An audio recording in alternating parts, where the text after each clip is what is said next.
Hi welcome back to my YouTube channel Mohan Mahesh YouTube channel. So ಇವತ್ತು ನಾವು egg bhurji ಮಾಡೋದು ಯಾವ ಥರ ಅಂತ ನೋಡ್ತಾ ಇದ್ದೀವಿ.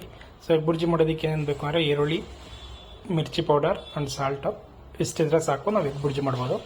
ಸೊ ಫಸ್ಟ್ ನಾವು ಏನು ಮಾಡ್ತೀವಿ, ಒಂದು ಪ್ಯಾನ್ಗೆ ಇದಕ್ಕೆ ಆಯಿಲ್ ಆ್ಯಡ್ ಮಾಡ್ತೀವಿ. ಸ್ವಲ್ಪ ಆಯಿಲ್ ಎಷ್ಟು ಬೇಕಷ್ಟು ಆ್ಯಡ್ ಮಾಡಿ ಅದಕ್ಕೆ ಚಾಪ್ ಮಾಡಿರೋಂಥ 4 ಆನಿಯನ್, ಸೊ 4 ಆನಿಯನ್ನ ನಾವು ಚಾಪ್ ಮಾಡಿ ಇಟ್ಕೊಂಡಿರ್ಬೇಕು. ಈ ಥರ ಆ ಆನಿಯನ್ನ ನಾವು ಆ್ಯಡ್ ಮಾಡ್ತೀವಿ. ಸೊ ನಾವು ಮೊಟ್ಟೆ ಎಷ್ಟು ಹಾಕ್ತೀವಿ ಅದ್ರ ಮೇಲೆ ಡಿಪೆಂಡ್ ಆಗುತ್ತೆ. ಸೊ ನಾನು ಇಲ್ಲಿ 8 ಮೊಟ್ಟೆ ಹಾಕ್ತಾಯಿದ್ದೀನಿ, ಅದಕ್ಕೆ ನಾನು 4 ಆನಿಯನ್ ಚಾಪ್ ಮಾಡಿಟ್ಟಿದ್ದೀನಿ. 4 ಆನಿಯನ್ ಚಾಪ್ಡ್ ಆನಿಯನ್ನ ಹಾಕ್ಬಿಟ್ಟು ಎಣ್ಣೆಲಿ ನೀಟಾಗಿ ಫ್ರೈ ಮಾಡ್ಕೊಳ್ಳಿ. ಸ್ವಲ್ಪ ಬ್ರೌನ್ ಕಲರ್ಗೆ ಇದು ಟರ್ನ್ ಆಗೋ ತನಕ ಫ್ರೈ ಮಾಡ್ಕೊಳ್ಳಿ. ಸೊ ಫ್ರೈ ಮಾಡ್ಕೊಂಡಾದಮೇಲೆ ಅದಕ್ಕೆ ಸ್ವಲ್ಪ ರುಚಿಗೆ ತಕ್ಕಷ್ಟು ಉಪ್ಪು ಮತ್ತು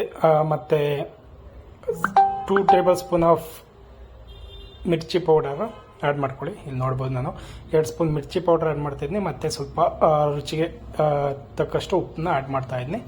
ಸೊ ಆ್ಯಡ್ ಮಾಡಿಬಿಟ್ಟು ನೀಟಾಗಿ ಈ ಥರ ಮಿಕ್ಸ್ ಮಾಡ್ಕೊಳ್ಳಿ. ಮಿಕ್ಸ್ ಮಾಡಿ ಸ್ವಲ್ಪ ಬಿಡಿ. ಏನಕ್ಕೆ ಅಂದರೆ ಆ ಮಿರ್ಚಿ ಪೌಡರ್ ಏನಿರುತ್ತಲ್ವ ಅದು ಸ್ವಲ್ಪ ಫ್ರೈ ಆಗಬೇಕು ಆಯಿಲು ಮತ್ತು ಇದ್ರ ಜೊತೆ, ಆನಿಯನ್ ಜೊತೆ ಟೇಸ್ಟ್ ಚೆನ್ನಾಗಿರುತ್ತೆ. ಅದಾದಮೇಲೆ ಒಂದ್ಸಲಿ ನೀಟಾಗಿ ಮಿಕ್ಸ್ ಆಗಾದಮೇಲೆ 2 ಮಿನಿಟ್ಸ್ ಬಿಟ್ಟಾದಮೇಲೆ ನಾನು 8 ಮೊಟ್ಟೆ ಆ್ಯಡ್ ಮಾಡ್ಕೊಳ್ತೀನಿ. ಇಲ್ಲಿ ಕಾಣಿಸ್ತಾ ಇದೆ ನಿಮಗೆ. ಸೊ ಅಲ್ಲಿ 8 ಮೊಟ್ಟೆ ಆ್ಯಡ್ ಮಾಡ್ಕೊಳ್ತೀನಿ.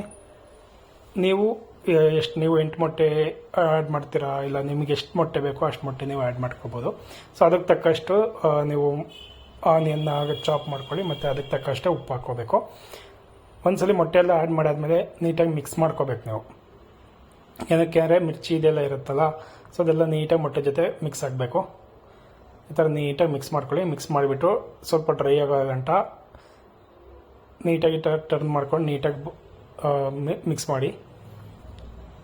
ಇಲ್ಲಿ ಕಾಣಿಸ್ತಾ ಇರ್ಬೋದು. ಸೊ ಈ ಥರ ನೀಟಾಗಿ ಮಿಕ್ಸ್ ಮಾಡಿದರೆ ಈ ಥರ ಡ್ರೈ ಆಗುತ್ತೆ.